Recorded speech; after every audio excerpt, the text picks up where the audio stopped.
Trapped by a controlling millionaire, a mother and her son live under constant surveillance until a horse does something unthinkable and everything changes forever. The morning sun painted the endless pastures of Clearwater Ranch in golden hues, deep in the countryside of Oak Ridge, Montana. Emily Walker took a deep breath, letting the pure country air fill her lungs while she observed the landscape that, 3 weeks earlier, had become her new home. White fences stretched as far as the eye could see, purebred horses grazed peacefully, and the silence was broken only by the song of meadowlarks and the distant murmur of ranch hands working. "It's like a dream," she whispered to herself, adjusting the floral dress that Richard had bought for her in town. It was still difficult to believe the radical change her life had taken. A month ago, she was in her simple apartment in the West Side neighborhood, listening to the constant noise of traffic and worrying whether the month's money would be enough to help her mother, Sarah Walker, pay the bills. Now she was here on the property of one of the richest and most respected men in the region. Richard Bennett, with his 45 years, elegant bearing and penetrating gaze, had entered her life like a gentle tornado, promising to lift her out of hardship and offering a future she had never dreamed possible. "Emily, darling," Richard's deep voice interrupted her thoughts. She turned to find him standing on the porch of the main house, impeccable in his white dress shirt and tailored pants. "Come have breakfast with me. We have things to discuss." She smiled and walked toward the house, an imposing 2-story structure, with wide porches and windows that seemed like eyes, observing the vastness of the property. Inside, everything breathed discreet luxury. Solid wood furniture, Persian rugs, paintings with bucolic landscapes. It was a completely different world from the one she had grown up in. "Sit down," said Richard, indicating the chair across from him at the dining table. The housekeeper, a middle-aged woman with a serious countenance, served coffee in fine porcelain cups and silently withdrew. "How are you feeling, adapting to the new routine?" "Still getting used to it," Emily replied, stirring sugar into her coffee. "It's all so different from what I knew. But I'm happy, Richard. Very happy." He smiled, but there was something in his gaze that she couldn't completely decipher, an intensity that sometimes left her slightly uncomfortable, though she couldn't explain why. "I'm pleased to hear that," he said, reaching out to touch her hand on the table. "You know how important it is to me that you feel at home. This property, everything you see here, will be yours too. Ours." The words warmed her inside. Richard always talked about the future they would build together, about the family they would form, about the grand plans he had to expand the business.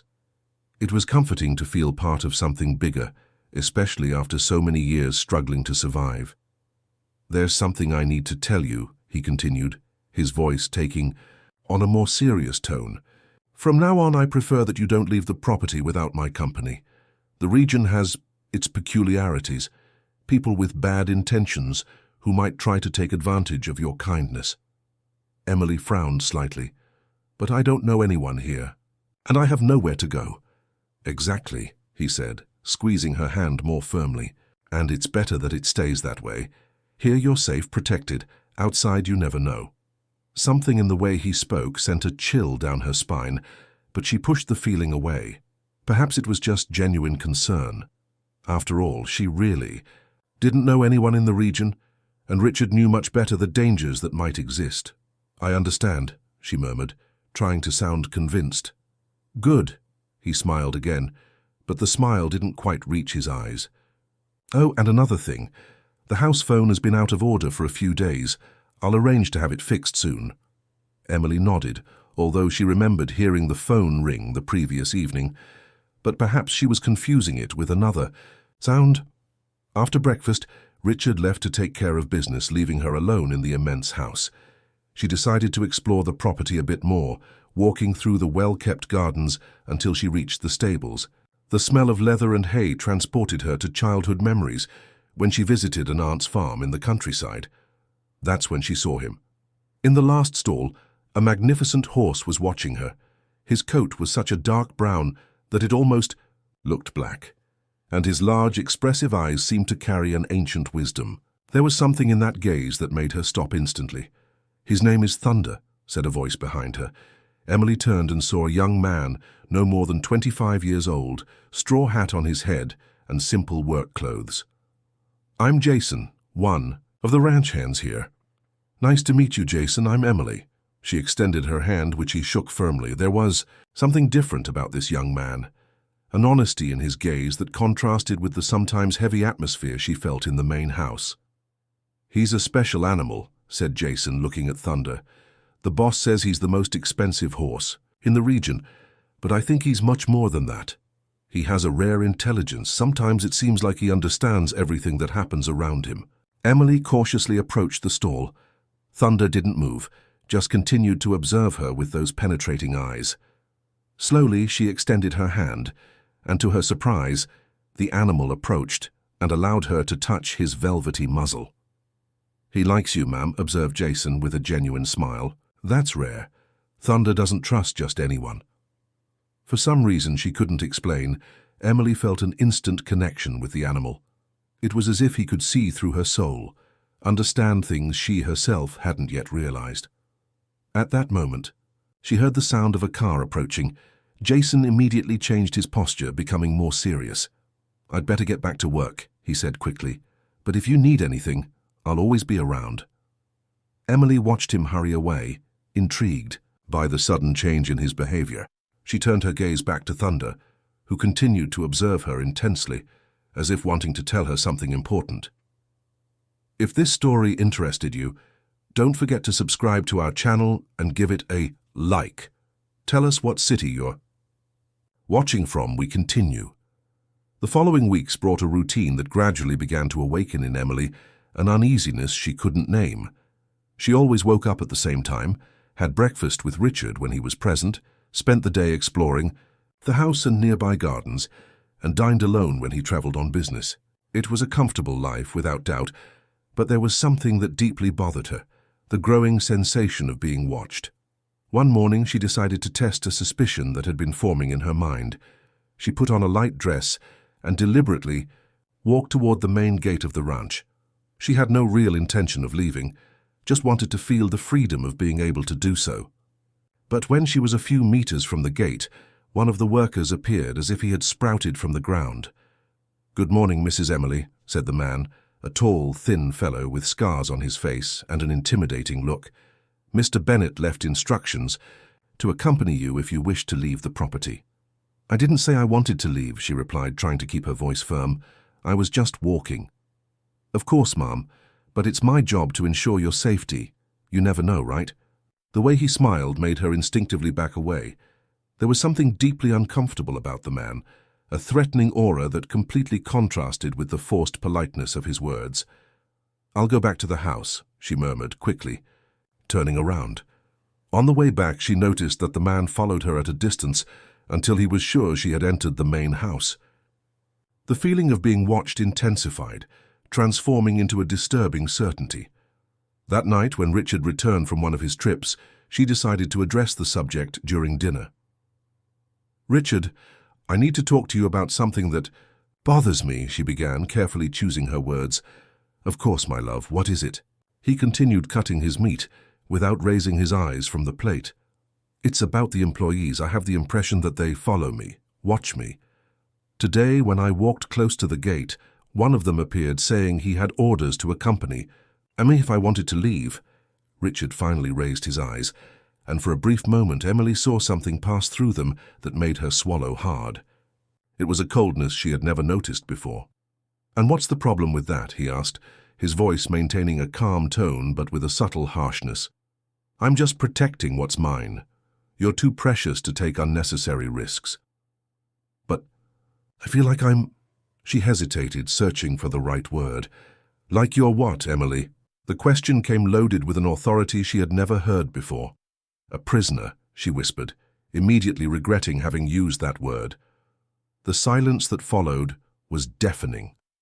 Richard placed his fork and knife on the plate with deliberately calm movements, but his eyes never left her face. "Prisoner," he repeated with a laugh that had nothing amusing about it. "Look around you, Emily. You live on one of the most beautiful and valuable properties in Montana. You have everything a woman could desire: expensive clothes, abundant food, comfort. Security. And you call this a prison? I didn't mean that, You just what? He rose from his chair and walked slowly to where she was sitting. Are you discontent with the life I'm providing? Do you miss your humble apartment in West Side? The noise of traffic? The bills to pay? Emily felt tears forming in her eyes. The way he spoke was transforming her memories of her previous life into something small and insignificant. It's not that, Richard. It's just that I'd like to have a little more freedom. He moved even closer, placing his hands on the back of her chair and leaning to speak near her ear. Freedom is a dangerous word, my love, especially when you don't completely understand its meaning. His voice was low, controlled, but loaded with a veiled threat. You have everything you need here, and here is where you should remain. Emily trembled, finally understanding that something was very wrong, but she also realized that it wouldn't be prudent to insist on the subject at that moment. You're right, she said, forcing a smile. I apologize, it's just that I'm still adapting to so much abundance. Richard's face softened slightly, but his eyes maintained their vigilance. Good. I knew you were intelligent. He kissed the top of her head possessively. I'm traveling again. Tomorrow. While I'm gone, I hope you'll reflect on our conversation and remember, here you have everything, but out there can be very dangerous for a woman alone. That night, Emily lay down but couldn't sleep. Richard's words echoed in her mind, and she began to notice nuances in his behavior that she had ignored before. The way he always knew exactly where she was, how he controlled her activities without appearing to do so, how he isolated her from any outside contact. That's when she heard a strange sound from outside. A soft whinny, almost like a lament. She got up silently and went to the window. Outside, under the moonlight, was thunder. The horse was walking nervously near the stables, occasionally stomping his hooves on the ground and looking directly at the window of the room where she was. It was as if the animal could sense her anguish, her growing understanding that perhaps she wasn't an honored guest at this ranch, but something very different. For some inexplicable reason, Thunder's presence out there consoled her. At least she wasn't completely alone in this place that was beginning to reveal its true nature. 2 weeks after the tense dinner conversation, Emily woke up with an overwhelming nausea. She ran to the bathroom, barely making it in time. As she recovered, leaning on the cold marble of the sink, a terrifying yet miraculous possibility crossed her mind. She mentally counted the days and felt her heart race. She might be pregnant. During the following days, she carefully observed her body. The morning sickness persisted. Her breasts were more sensitive, and a strange fatigue accompanied her. All signs pointed to the same conclusion, but she needed to be sure before telling Richard. The problem was how to get a pregnancy test. She couldn't simply leave the ranch to buy one, and asking an employee was out of the question. That's when she thought of Jason.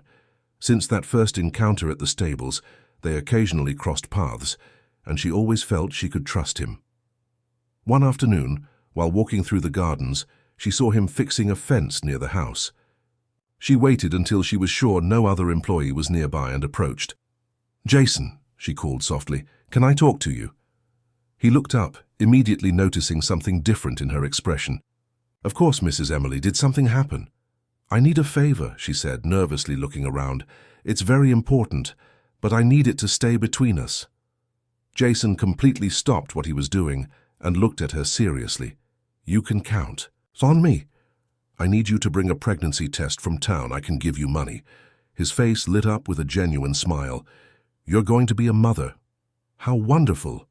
"I don't know for sure yet," she replied, but couldn't avoid a small smile. "That's why I need the test." "You don't need money," he said, putting away his tools. "I'll go to town today when I finish work, but may I ask why you can't tell?" "The boss. Wouldn't he be happy?" The question caught her off guard. How could she explain her growing suspicions about Richard without sounding paranoid? "I want to be sure first," she said simply, "so I don't create false expectations." Jason nodded, seeming to understand. "I'll leave it by your window when I get back. Leave a white cloth if it's safe for me to approach." That night, Emily barely slept. She lay imagining what Richard's reaction would be if the test confirmed her suspicions. Would it be happiness or another tool of control. The next day she found a small package discreetly placed on her windowsill. With trembling hands, she took the test in her bathroom, away from curious eyes. Positive. She sat on the edge of the bed, a mixture of emotions taking hold of her. Joy for the miracle of life growing inside her, fear of what this would mean in her current situation, and a strange feeling that she had just lost her last chance at freedom. When Richard returned from his trip that afternoon, she was waiting for him on the porch. He greeted her with a possessive kiss on the cheek and sat beside her. "How do you feel, my love? You look different today." "Richard," she began, taking a deep breath, "I have something important to tell you." He turned completely to her, all his attention focused on her words. "I'm pregnant." For a moment that seemed eternal. He said nothing. He just stared at her with an expression she couldn't decipher. Then, slowly, a smile spread across his face. But it wasn't a smile of common joy. There was something deeper, more primitive in that smile. "Pregnant," he repeated, as if savoring the word. "My child." The possessive way he said it made her shudder. "Our child," she gently corrected. "Of course," he said, but there was absolute certainty in his voice when he added, "My blood, my lineage. You've given me the greatest gift a woman can give a man." He abruptly stood up and began pacing back and forth, like a caged animal overtaken by excitement. "Everything will change now," he murmured, more to himself than to her. "I'll arrange everything. A private doctor, the best care. Nothing can go wrong. Richard, can we talk about—" "From today on," he interrupted her, turning to face her with an intensity that frightened her. "You don't even leave the gardens near the house. You can't take any risks, none at all. But I feel fine. A little exercise would even be—" "No!" The word came out with a force that made her recoil in her chair. "You don't understand. It's not just you now. It's my child in there. And nothing, absolutely nothing, can threaten my child." That night, while they dined, Richard couldn't stop talking about his plans. He talked about expanding the house, about hiring more security, about completely isolating that area of the ranch. And with each word, Emily felt the invisible walls of her prison narrowing even more. "I'm going to install cameras throughout the house," he said casually, cutting his meat, "to constantly monitor your health. If something happens, I need to know immediately." "Cameras?" she asked, feeling a chill. "It's for your protection," he replied, as if it were the most normal thing in the world. "And the babies. There can be no security failures." Later, alone in her room, Emily placed her hands on her still flat belly and whispered to the child growing inside her, "I'll protect you, little one.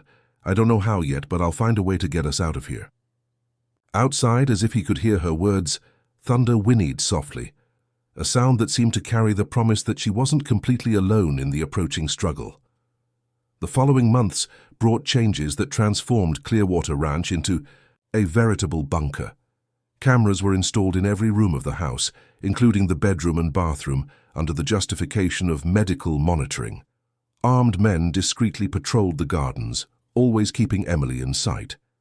The phone, which was supposedly already out of order, was completely removed from the house. "It's temporary," Richard repeated whenever she questioned the changes, "just until the baby is born. Then we'll go back to normal." But Emily doubted there was a normal for Richard. As the weeks passed, she began to notice details that had previously escaped her. The housekeeper, Mrs. Patterson, avoided her gaze and spoke only when strictly necessary. The ranch hands, except Jason, seemed afraid of her, as if her presence brought unwanted consequences, and there were rooms in the house that always remained locked, areas that Richard said were storage or private offices. One afternoon, taking advantage of Richard having traveled and the surveillance being less rigorous, Emily decided to explore a part of the house she still didn't know. She went up to the second floor and followed a corridor that led to the west wing of the building. There she found a room that seemed to have been abandoned for a long time. The door wasn't completely closed, and through the gap she could see furniture covered by dusty sheets. She looked around, made sure she was alone, and pushed the door open silently. The room was spacious with feminine decor that contrasted with the rest of the house. There was an antique dressing table, a carved wooden wardrobe, and on the walls lighter rectangular marks where pictures had been removed.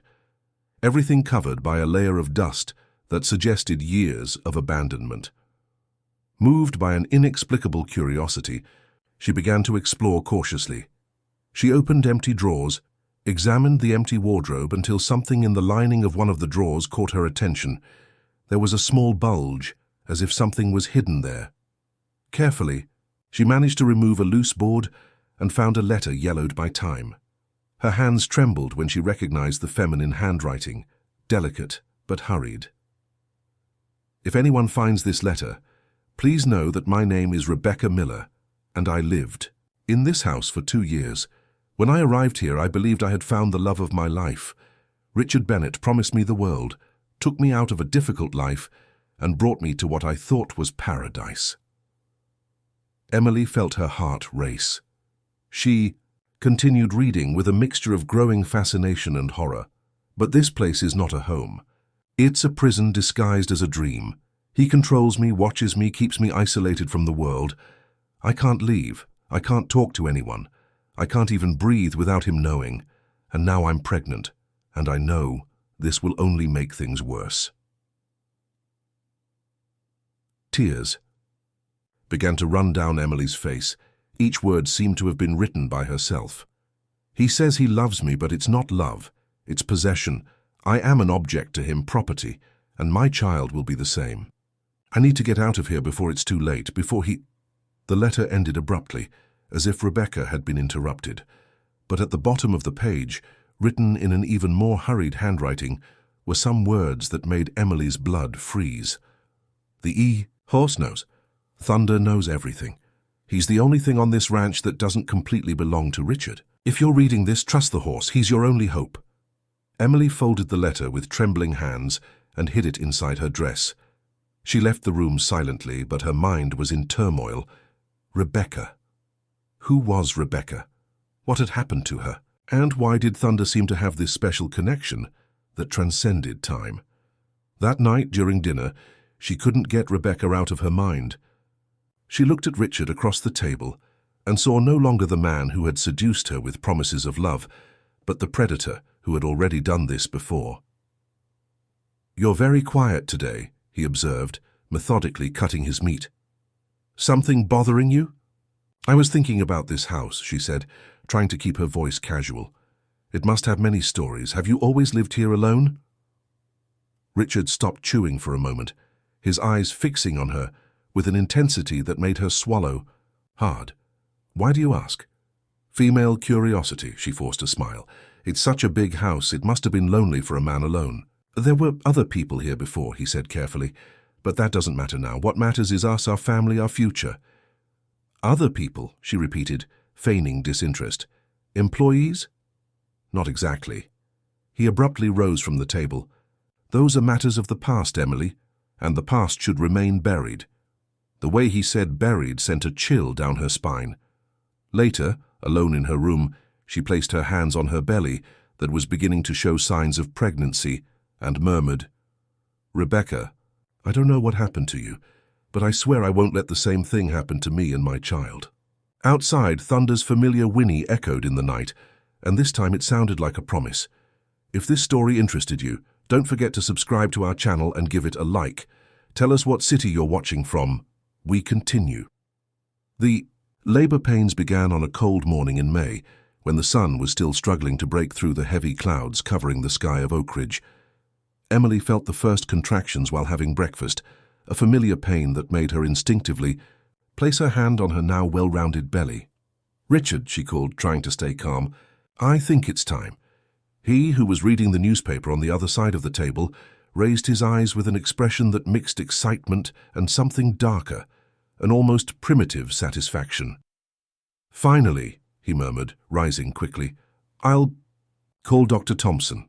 The doctor, a middle-aged man whom Richard had specifically hired to attend to Emily, arrived in less than an hour, accompanied by a nurse. Everything had been planned for the birth to take place right there, on the ranch, away from hospitals and curious eyes. During the long hours that followed, Emily oscillated between the physical pain of contractions and the emotional pain of knowing she was bringing a child into this situation. With each contraction, she thought of Rebecca, of the letter, of the fate that possibly awaited her. When Ethan was finally born, small and perfect, with a vigorous cry that echoed through the house, Emily felt a wave of love so intense it almost knocked her over. But when she saw the expression on Richard's face, that joy mixed with a deep fear. "My son," he said, taking the baby from the nurse's arms before Emily could properly hold him. "My heir." The possessive way he looked at Ethan, as if the child were a trophy he'd won, made Emily's stomach turn. "May I hold him?" she asked, extending her arms. Richard hesitated for a moment, as if assessing whether it was safe to hand the child to her before carefully placing him in her arms. "He's perfect," whispered Emily, looking at the tiny face of her son. "Completely perfect." "Of course he is," said Richard, with a pride that went beyond normal. "It's my blood." In the days that followed, the routine of the house adapted completely to the baby's needs, or rather, to Richard's demands about how the baby should be cared for. He hired a nanny, Mrs. Sullivan, a silent woman who seemed as intimidated as the other employees. "She'll help you with the care," explained Richard, "but I want it to be clear, all important decisions about Ethan go through me. Feeding, schedules, medical care, everything." Emily tried to argue. "Richard, I'm his mother. I know what he needs." "You are the mother," he agreed, "but I am the father, and in this house, my word is law." The situation became even more critical when Ethan developed a high fever at 2 months of age. Emily begged to take him to the hospital, but Richard categorically refused. "Dr. Thompson can care for him here," he said coldly. "I won't expose my son to the risks of a hospital full of diseases." "But he needs specialized care. What if it's something serious?" "It won't be," he cut her off with an authority that admitted no questioning. "And stop being dramatic. You're becoming hysterical." For 3 anguishing days, Ethan fought against the fever while Emily felt completely powerless. Dr. Thompson did what he could, but it was clear that the situation required resources that weren't available at the ranch. It was during one of these nights of vigil that Emily made a decision that would change everything. While cradling Ethan in her arms, whispering words of comfort, she heard Richard talking on the phone in his office. "Yes, I've already arranged everything," he was saying. "The property in the Yellowstone area is ready. It's much more isolated, without curious neighbors. I'll transfer them as soon as the boy recovers." Emily's blood froze. Yellowstone, even more isolated. If he took her there, perhaps she would never be seen or heard from again. "And if anyone asks about them here," he said after a pause, "we'll say they decided to start a new life elsewhere. People do that all the time."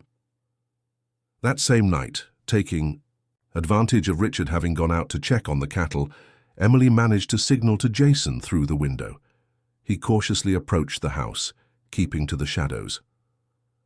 "I need your help," she whispered through the slightly open window. He's going to take us to Yellowstone. If that happens, no one will ever see us again." Jason turned pale. "Mrs. Emily, that's very dangerous. If he finds out..." "If he finds out, at least we tried," she interrupted. "Jason, you're the only person I can trust. My son will grow up a prisoner if I don't do something. What do you want me to do? You mentioned that the electric fence fails during storms. When that happens again, I'll be ready, but I need to know that I'll have help to get to town." Jason hesitated, nervously looking around. "And Thunder? He's been very agitated lately. The other ranch hands are afraid of him."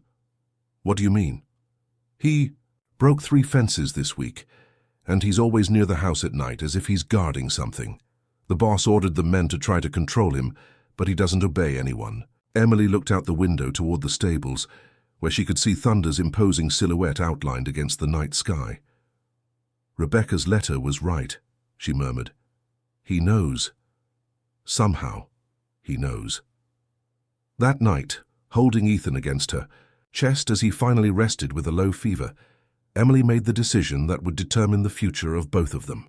With the first storm that came, she would try her only chance at freedom. The following weeks were almost unbearably tense. Emily lived each day as if it were the last on the ranch, sleeping fully dressed and keeping a small bundle with essential items for Ethan hidden under the bed. Richard, meanwhile, seemed increasingly anxious to put his plan to move to Yellowstone into action. "I've arranged everything," he announced during dinner on a Thursday. "Next week we'll make the transfer.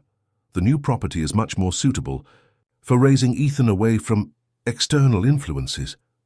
Emily forced a smile, but inside her heart was racing. "So soon? I thought we would wait until Ethan was a little bigger." "The sooner the better," he replied, methodically cutting his meat. "There he'll grow up in total safety, and you'll also be more protected." The way he said protected sounded like prisoner to her ears. That same night, she managed to warn Jason about the urgency of the situation.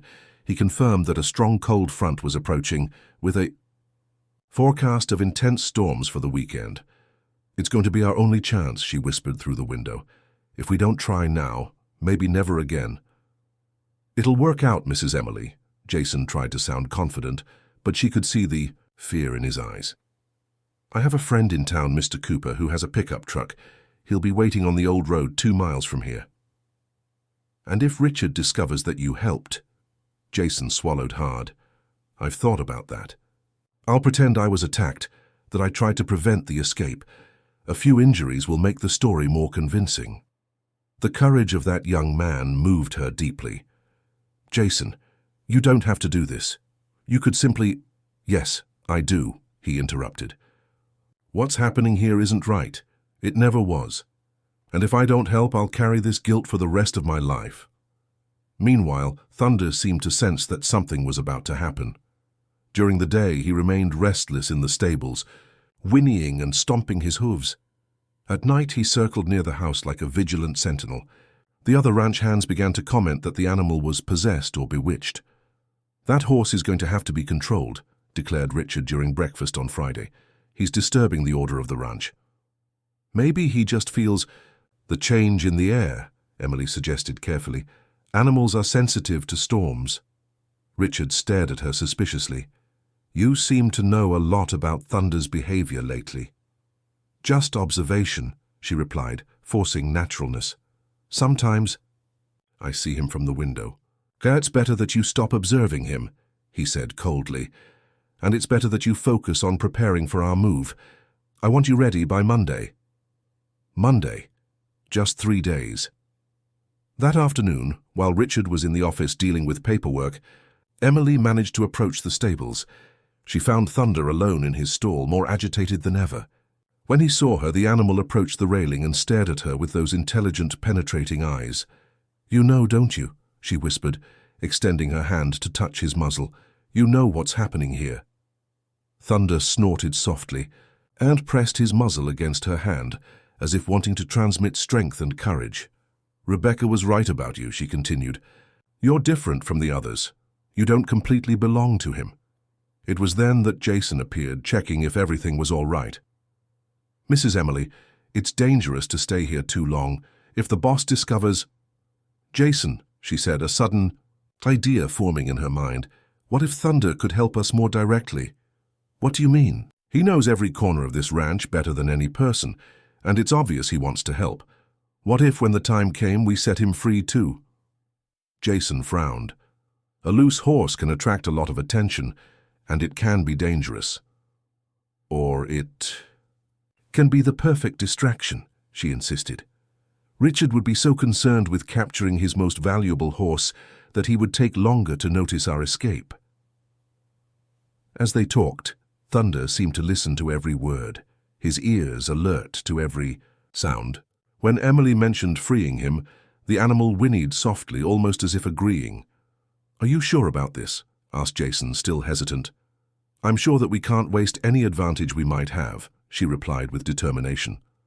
That weekend, the tension on the ranch was palpable. Richard personally supervised the preparations for the move, while Emily pretended to cooperate, packing clothes and organizing Ethan's belongings. But in secret, she was preparing for something very different. On Saturday night, the first heavy clouds began to form on the horizon. The wind changed direction, bringing the characteristic smell of heavy rain. Thunder became even more agitated, whinnying periodically and drawing everyone's attention at the ranch. "That animal is irritating me," grumbled Richard during dinner.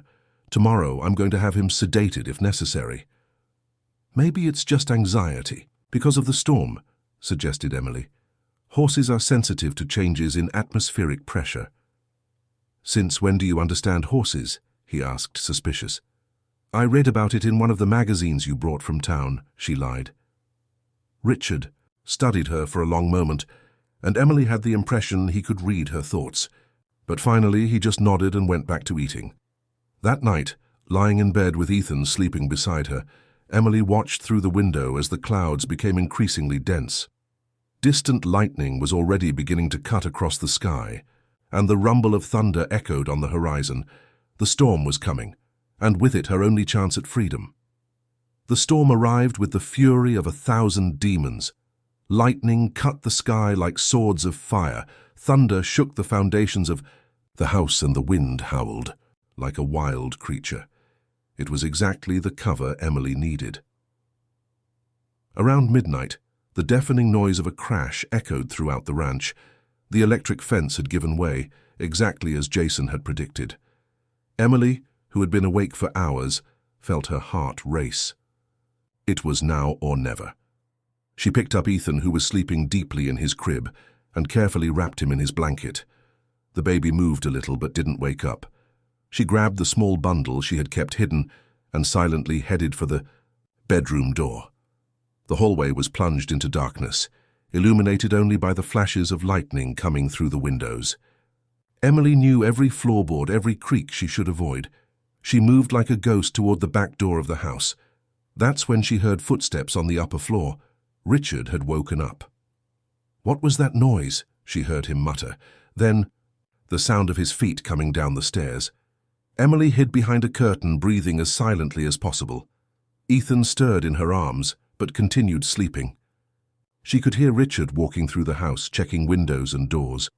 After a few minutes that seemed like hours, she heard the front door open and Richard's footsteps moving away. He had gone out to check the damage from the storm. It was her chance. She ran to the back door and out into the torrential rain. The freezing water hit her like a slap, but she kept running toward the stables. She needed to free Thunder before attempting her own escape. Reaching the stables, she found Jason already waiting for her, soaked and nervous. "You made it," he exclaimed. "I thought—" "Quick," she interrupted. "Where's Richard?" "He went to check the electric fence with 2 ranch hands. We have a few minutes." Jason ran to Thunder's stall and opened the gate. The horse came out immediately, as if he knew exactly what was happening. His eyes shone with a wild intensity, and he seemed larger and more imposing than ever. "Go!" Jason shouted to Emily over the noise of the rain. "Mr. Cooper is waiting on the road." Emily began running in, the indicated direction, holding Ethan firmly against her chest. The rain made it difficult to see and the ground was slippery, but adrenaline kept her moving. That's when she heard a shout behind her. "Emily!" Richard's voice cut through the night like a blade. He had discovered her escape. She ran faster, but she could hear the footsteps getting closer. Richard was stronger, faster, and knew every inch of that terrain. "You're not going anywhere," he shouted, his voice filled with a rage she had never heard before. "You and my son are coming back home now." Emily stumbled in the mud and almost fell, but managed to keep her balance. Ethan began to cry, frightened by the shouting and the rain. She looked back and saw Richard running toward her, a gun in his hand. That's when something happened that would be forever etched in her memory. Thunder appeared like a force of nature, galloping through the storm with flashing eyes. The horse positioned himself directly between Emily and Richard, stopping in a dramatic movement and rearing up on his hind legs. "Get out of the way!" Richard shouted, pointing the gun at the animal. "Get out of the way now!" But Thunder didn't move. He remained there, imposing and defiant, snorting and stomping his hooves in the muddy ground. It was as if decades of submission had exploded in a demonstration of pure courage. "You're just an animal," Richard bellowed, completely out of control. "I am your owner." Emily took advantage of the distraction and continued running, but couldn't. help looking back. What she saw left her breathless. Thunder advanced toward Richard not with the intention to attack, but as a demonstration of power and territory. The horse was larger, stronger, and in that moment seemed to carry the strength of all beings who had ever been oppressed on that ranch. Richard, accustomed to controlling everything and everyone, found himself face to face with something that couldn't be bought, intimidated, or controlled. For the first time in his life, he was confronted with a force that didn't recognize his authority. "No," he muttered, instinctively backing away. "This isn't happening." Thunder whinnied loudly, a sound that echoed throughout the ranch like a war cry. Then he turned around and galloped toward the road, following the path Emily had taken. Richard stood in the rain in shock, realizing that he had lost more than just a woman and a child. He had lost the absolute control he believed he had over everything in his life. Meanwhile, Emily reached the road where Mr. Cooper was waiting with his pickup truck running. She quickly climbed into the vehicle, holding Ethan, who was now crying loudly. "Let's go," shouted Cooper, stepping on the accelerator. As the vehicle drove away, Emily saw for the last time Thunder's silhouette outlined against the stormy sky. The horse had stopped on top of a hill and was watching her leave, like a guardian who had finally fulfilled his mission. In that moment, she knew she was truly free, and that she would never forget the brave animal that made her freedom possible. 6 months after that stormy night, Emily was sitting on the porch of a small house on the outskirts of Pine Creek, watching Ethan crawl across the lawn. The boy had grown strong and healthy, far from the shadows of Clearwater Ranch, and his crystalline laughter echoed in the morning air like music. The journey to get there hadn't been easy. In the first weeks after the escape, Emily had lived with her heart in her throat, expecting at any moment that Richard would appear to reclaim what he considered his. But days turned into weeks and weeks into months, and he never came. Mr. Cooper, who turned out to be a man with a generous heart, had helped much more than just with the escape. He took her to a shelter for women in vulnerable situations where she could recover physically and emotionally from the traumas she had experienced. There she met other women with similar stories, and together they formed a support network that became her new family. Emily, called Mrs. Jenkins, the shelter coordinator, who had become like a second mother to her. "You have a visitor." Emily turned and saw Jason walking through the gate, a shy smile on his face. He carried a small suitcase and seemed nervous. "Jason," she exclaimed, quickly getting up, "how did you find us?" "Mr. Cooper gave me the address," he replied, taking off his hat. "I hope you don't mind the visit." "Of course not. But how did you manage to leave the ranch? Did Richard let you go?" Jason laughed bitterly. "Not exactly. A lot of things happened after you escaped." They sat on the porch, and Jason began to tell his story. "That night after you left, the boss went crazy. He was shouting that they had stolen what was his, that he would come after you. But when morning came, something strange happened." "What was it?" 2 police cars arrived at the ranch. Someone had made an anonymous report about irregularities. It seems it wasn't just with women that he had problems. Emily frowned. "What do you mean?" "Labor issues, fake documents, exploitation of the ranch hands. Things we knew were happening, but never had the courage to report. Someone gathered evidence and handed it to the authorities." "But who?" Jason smiled mysteriously. "Nobody knows for sure. But I suspect it was Mrs. Patterson, the housekeeper. She knew a lot of things and was always afraid to speak up. Maybe your escape gave her the courage she needed." "And what happened to Richard?" "He's facing several charges. The ranch was partially confiscated, and he had to move to town. He lost much of the power he had in the region." Emily felt a mixture of relief and satisfaction. "And you? How did you manage to leave?" "When everything fell apart, many of us ranch hands were let go. I came here looking for work and, well, I also wanted to know how you were doing." Ethan crawled to where they were sitting and pulled himself up on Jason's leg, looking at him curiously. Jason smiled and stroked the boy's head. "He's big and strong," he observed. "Thank God he doesn't look anything like the boss." "He looks exactly like his father," Emily said softly. "His real father." Jason looked at her, confused. What do you mean? Emily took a deep breath and decided to tell the truth she had discovered. Recently, during a routine medical checkup for Ethan, I found out that Richard can't have children, Jason. He's sterile. Always has been. Jason's face went pale. So Ethan is your son, she completed, smiling through tears. That night, a few months before discovering the pregnancy, when you helped me take care of one of the injured horses. Remember? Jason was silent for a long moment, processing the information. Then he looked at Ethan, who was smiling at him, and his eyes filled with tears. My son, he murmured. My son. Richard never knew, Emily continued. He was so obsessed with the idea of having an heir that he never questioned the paternity. To him it was impossible that it could be someone else's. Why didn't you tell me before? Because you were already risking too much by helping me. And also because I, myself, only found out for certain recently. They sat in silence watching Ethan play on the grass until Jason asked, "And now? What happens now?" "Now we build a real family," Emily replied, "based on love, not possession, on respect, not control." Jason reached out and gently touched her face. "Do you forgive me for taking so long to have the courage to face all this?" "There's nothing to forgive. You saved our lives, Jason. You both saved our lives." "Both of us."